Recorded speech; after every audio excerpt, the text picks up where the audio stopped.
बहुत समय पहले की बात है, जब राज्य अमरगढ़ पर राजा वीरेंद्र सिंह का शासन था।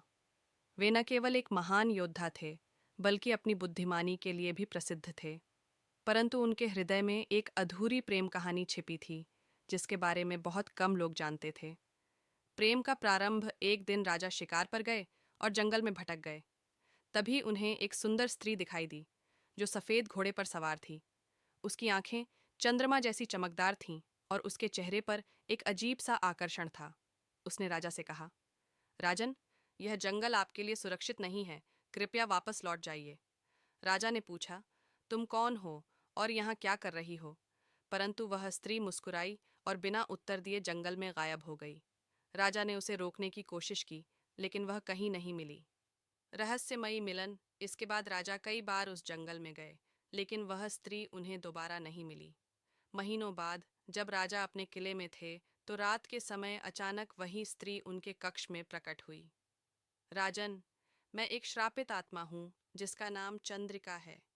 एक समय मैं इसी राज्य की राजकुमारी थी, परंतु एक षड्यंत्र के कारण मुझे मौत के घाट उतार दिया गया। मेरी आत्मा को तब तक मुक्ति नहीं मिलेगी, जब तक कोई सच्चा प्रेमी मुझे इस श्राप से मुक्त न कर दे।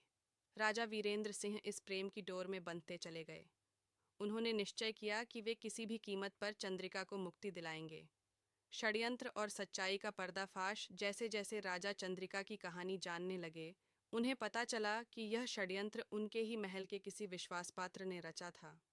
खोजबीन के बाद उन्हें यह रहस्य पता चला कि उनके सबसे प्रिय मंत्री रुद्रसेन ने ही चंद्रिका को धोखा दिया था, क्योंकि वह स्वयं राजा बनना चाहता था। राजा ने जब रुद्रसेन को इस षड्यंत्र के बारे में बताया, तो वह भयभीत हो गया और जंगल में भाग गया। परंतु उसी रात चंद्रिका ने प्रकट होकर कहा, राजन, मेरा बदला पूरा हुआ। अब मेरा श्राप समाप्त हो जाएगा, परंतु मैं इस संसार से जा रही हूँ। राजा के आंखों से अश्रु बहने लगे। उन्होंने चंद्रिका को रोकने की कोशिश की, परंतु वह धीरे धीरे प्रकाश में विलीन हो गई। अमर प्रेम। राजा वीरेंद्र सिंह ने चंद्रिका की याद में उस जंगल में एक भव्य मंदिर बनवाया, जहां लोग आज भी उसके प्रेम की कहानी सुनाने आते हैं।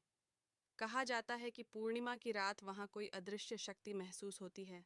शायद राजा और चंद्रिका की अमर